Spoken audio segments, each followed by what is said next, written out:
Oke. Bagaimana cara saya mendapatkan 1000 subscriber pertama di channel ini? Oke. Saya dari awal membangun channel ini tidak pernah melakukan trik apapun untuk mendapatkan subscriber. Walaupun saya tahu beragam cara yang dilakukan para YouTuber untuk mendapatkan subscriber itu. Mulai dari cara yang sehat, yang positif, sampai dengan cara-cara nakal.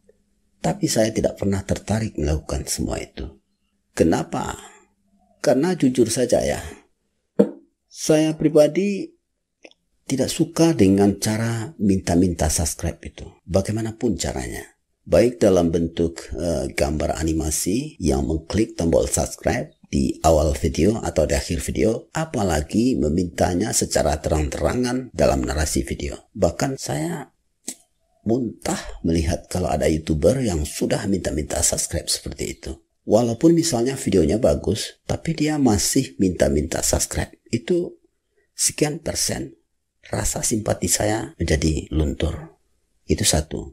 Kedua, termasuk dengan minta-minta subscribe melalui komentar ya, bergentayangan ke banyak channel orang lain, terus minta subscribe. Tidak pernah saya lakukan. Bahkan ini jujur saja ya, saya jarang berkunjung ke channel orang. Kecuali saya memang membutuhkan apa yang dibagikannya. Misalnya videonya bagi saya itu perlu, atau penting, atau menarik. Baru saya menontonnya. Baru saya juga komentar. Kemudian lagi ada juga yang melakukan trik untuk mendapatkan subscriber itu dengan menggunakan software misalnya ya, auto subscribe atau Subversa Pro misalnya. Tidak pernah saya lakukan. Apalagi membeli subscriber. Sama sekali saya tidak tertarik dengan semua cara seperti itu. Tapi kenapa kemudian akhirnya channel saya ini berhasil juga mendapatkan 1000 subscriber selama lebih kurang 9 bulan. Nah, yang saya lakukan ya, saya hanya sibuk memikirkan bagaimana caranya agar saya bisa membuat video yang lebih menarik dari waktu ke waktu. Itu yang saya pikirkan. Karena video saya itu masih parah. Kalau saya tonton sekarang video-video awal saya jijik melihatnya. Apalagi Anda. Nah, karena sadar akan hal itu, saya malu minta-minta subscribe itu. Dari berbagai sisi di video saya itu, saya tingkatkan kualitasnya terus-menerus. Misalnya, masalah terbesar saya adalah dalam berbahasa. Saya ini orang Padang. Untuk berbahasa Indonesia ini saya keteter ya. Logat Minang saya, dialek Minang saya itu sangat kentara. Sehingga untuk dinikmati oleh orang dari berbagai daerah, itu masih jauh panggang dari api. Saya masih ingat dulu pertama saya men-share video saya ini ke Facebook ya.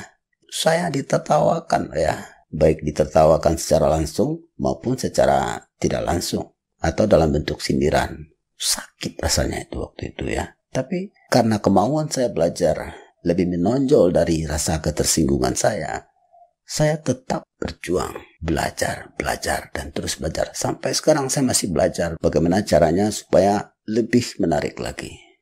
Nah, itu yang selalu menghantui saya. Bagaimana ya caranya supaya saya bisa berbicara lebih enak didengar. Itu satu. Kemudian yang kedua, saya ini mulai dari nol derajat ya, editing video. Baru sejak menjadi YouTuber, saya terfikir untuk mengedit video. Bukan terbalik ya, misalnya saya sudah pandai mengedit video, lalu saya menjadi YouTuber. Bukan. Nah, sementara saya belum menguasai satu software editing pun. Maka saya pelajari dengan sungguh-sungguh dari nol derajat.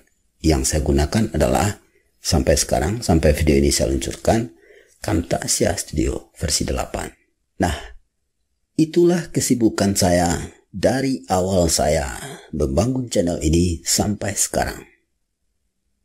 Jadi, subscriber itu tidak pernah saya pikirkan bagaimana caranya supaya saya bisa mendapatkannya dengan cepat. Tidak pernah ya. Walaupun diam-diam dalam hati saya senang kalau subscriber itu bertambah. Setiap muncul notifikasi, si A telah subscribe ke channel Anda. Itu senangnya luar biasa ya. Jauh lebih lezat rasanya daripada 1000 like di Facebook. Nah, sekarang saya dapat memetik kesimpulan. Sebenarnya yang membuat orang kunci dari pertumbuhan subscriber channel itu adalah kualitas video. Orang tertarik dengan video kita. Apakah tertarik dengan personality diri kita sebagai naratornya atau youtubernya? Apakah dari cara kita berbicara, materi yang kita sajikan, atau mungkin kemasan video kita, editing video kita yang memukau? Singkatnya, totalitas dari sebuah video. Jadi, bukan karena hal-hal lain di luar itu. Jika itu ada dalam video kita, maka orang akan subscribe dengan sendirinya. 1 demi 1, 2 demi 2, 3, dan seterusnya. Akhirnya sampai juga 1000. Itu yang saya alami ya.